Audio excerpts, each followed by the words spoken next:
সেটা অফিসে গিয়ে বলতে পারেন। এই কাট, এই মিস্ত্রি খবরদার, কারেন্টের তারে যদি হাত পড়েছে এই হাত নিয়ে ঘুরে যেতে পারবে না বলে দিছি।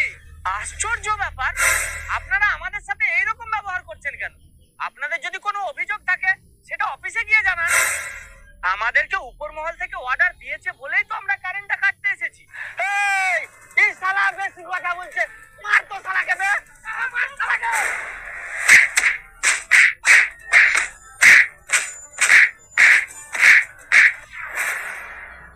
আমাদের এলাকায় ঠিক এই রকমটাই হয়। মাসের পর মাস যখন কারেন্টের বিল আসে না, তখন আমরা খুব খুশি হয়ে বলি যে বিলই তো আসছে না, বিল কি দেব। কিন্তু আমরা কারেন্টের অফিসে গিয়ে এই অভিযোগটা খুব কম করি যে আমাদের বিল কেন আসছে না, যদি কোনো প্রবলেম হয়ে থাকে সেটা ঠিক করে দিন। আমি মানছি অনেক সময় ব্যবহার করা ইউনিট থেকে বাড়িয়ে বিল আসে। যদি এই রকমটাই হয় তাহলে কিন্তু আমাদেরকে কারেন্টের অফিসে গিয়ে অভিযোগ করা দরকার। বস, আমরা সাধারণ মানুষ, তাই আমাদের